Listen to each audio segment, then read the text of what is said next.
السلام کے ظہور سے پہلے اللہ تعالیٰ کے خانہ کعبہ کو بت پرستی کا گڑھ بنا رکھا تھا۔ بتوں کے نام کا آج طواف کیا جاتا، ان کو سجدے کیے جاتے ہیں، انہیں خدا کی سفارش تصور کیا جاتا اور بتوں کے لیے نذرانے اور قربانیاں پیش کی جاتی ہیں۔ لیکن سوال یہ ہے کہ جب سب انبیاء اکرام نے توحید کی دعوت دی تو دنیا میں بت پرستی کا آغاز کیسے ہوا، اور آخر بت پرستی کا رواج توحید کے مرکز خانہ کعبہ کے کیسے پہنچ گیا؟ دنیا میں سب سے پہلے بت پرستی حضرت نوح علیہ السلام کے دور کے بعد شروع ہوئی۔ روایت سے معلوم ہوتا ہے حضرت نوح علیہ السلام کے زمانے میں 5 ولی اللہ تھے، جن کے نام ولد، سواع اور یغوث اور یعوق اور نسل ذکر ہوئے ہیں۔ یہ بزرگ گزشتہ نبیوں اور حضرت نوح علیہ السلام کے دین پر قائم تھے۔ جب ان بزرگوں کا ایک بعد دیگر ان کا انتقال ہو گیا تو ان کے قبیلے اور شہر کے لوگ نہایت رنج میں مبتلا رہنے لگے۔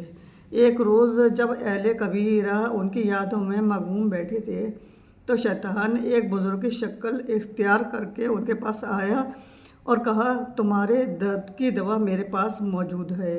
ان کے استغفار پر اس نے مشورہ دیا کہ اپنے 5 بزرگوں کی تصویریں بنا لو اور ان کو ان کی اجتماع گاہ میں رکھ دو۔ جب تم ان تصاویر کو دیکھو گے تو تمہارے دل کا درد کم ہوگا۔ اہل قبیلہ ابلیس کے جھانسے میں آ گئے اور ان کی تصاویر بنا لی۔ صبح شام ان کی زیارت کرتے اور مگر ان کی عبادت نہیں کرتے تھے۔ اس طرح اور لوگ بھی ان کی زیارت کو آنے لگے۔ یہ سلسلہ چلتا رہا۔ پھر جب ایک نسل ختم ہوئی اور دوسری نسل موجود میں آئی تو اسے معلوم نہ تھا یہ تصاویر انسانوں کی ہیں۔ ابلیس نے ان کو پٹی پڑھائی، یہ تمہارے معبود ہیں اور تم ان سے اپنی ضرورت کے مطابق چیزیں مانگ سکتے ہو۔ وہ لوگ ان پر پھول اور مالیں چڑھانے لگے، اور جب وہ تصاویر پرانی ہو گئی تو شیطانی کے مشورے سے ان کی شکل کے بڑے بڑے بت تراش کیے گئے، اور اس طرح دنیا میں بت پرستی کا آغاز ہو گیا۔ شہر مکہ شروع سے ہی توحید کا مرکز رہا۔ اس میں بت پرستی کا آغاز بنو خزاع کے سردار عمرو بن لئی نے کیا۔ عمرو بن لئی خانہ کعبہ کے بہت بڑا اور بارسوخ سردار تھا اور لوگ اس کی مانتے تھے۔ اس کی ایک خاصیت یہ بھی تھی کہ وہ حاجیوں کی بہت خدمت کرتا تھا، ان کو پانی پلاتا تھا، بلکہ شہد کا شربت بھی پلاتا تھا۔ اس زمانے میں بھی حاجیوں کی خدمت کو بہت ثواب سمجھا جاتا تھا اور اعزاز کی بات سمجھی جاتی تھی۔ ایک دفعہ یہ شخص عمرو بن لئی اپنی تجارت کے سلسلے میں ملک شام گیا۔ وہاں اس نے بت پرستی ہوتے ہوئی دیکھی۔ وہاں ایک قوم آباد تھی جس کا نام کتابوں میں عمالقہ آیا ہے۔ اس قوم نے بھی اپنے بزرگوں کے بت بنائے ہوئے تھے اور ان کا کہنا تھا کہ مانتے تو ہم ایک خدا کو ہیں، لیکن کیونکہ ہمیں نظر نہیں آتا تو ہمیں لگتا ہے کہ اس تک ہماری بات نہیں پہنچتی، اس لیے ہم نے چھوٹے چھوٹے خدا بنا لیے ہیں۔ کوئی ہوا کا خدا ہے، کوئی پانی کا، کوئی رزق کا۔ ہم ان خداؤں سے بات کرتے ہیں اور یہ ہماری سفارش بڑے خدا سے کر دیتی ہے، کیونکہ ہمارے یہ سامنے ہوتے ہیں، ہماری عبادت بھی اچھی ہو جاتی ہے۔ عمرو بن لئی کو یہ بات بڑی پسند آئی اور وہ وہاں سے ایک بت خرید لایا اور خانہ کعبہ میں رکھ دیا۔ اس بت کا نام حبل تھا۔ یہ وہ پہلا بت تھا جو خانہ کعبہ میں رکھا گیا تھا۔ حبل انسان کی شکل میں تھا۔ اس کو اہل مکہ سب سے بڑا اور اہم بت سمجھنے لگے۔ اول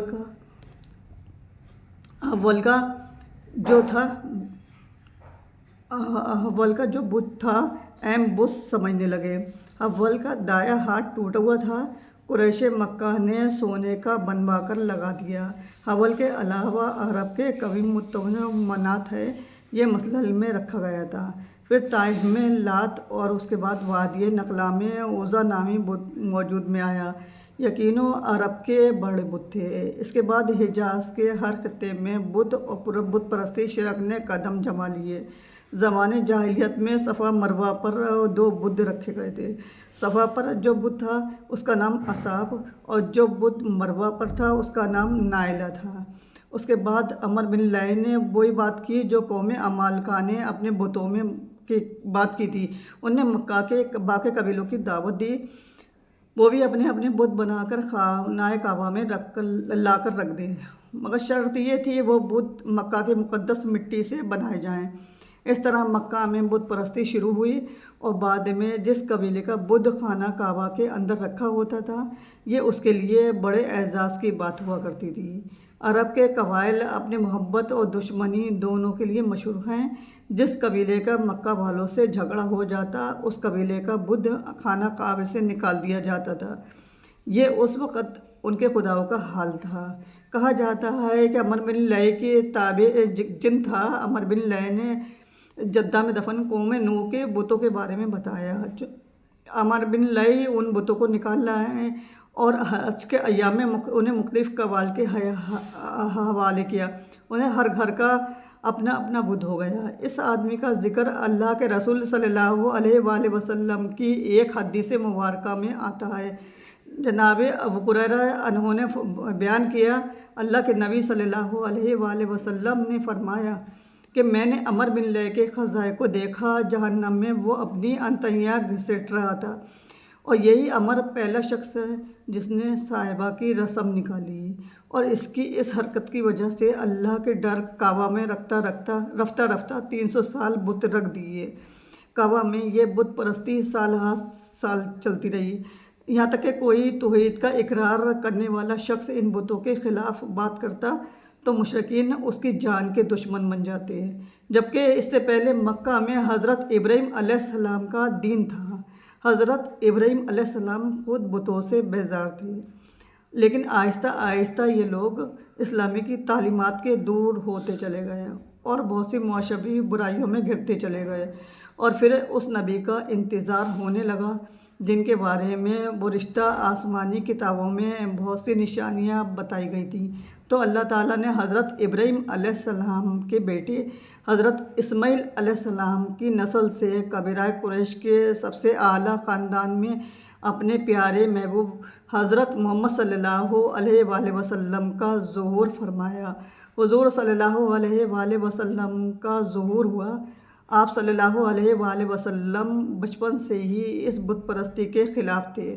ان کے خلاف بولنے کی وجہ سے مشرکین مکہ حضور صلی اللہ علیہ وآلہ وسلم کی جان کے دشمن تک بن گئے، لیکن آخرکار فتح مکہ کے موقع پر آپ صلی اللہ علیہ وآلہ وسلم نے اللہ کے ڈر خانہ کعبہ کو بزرگوں سے پاک کیا۔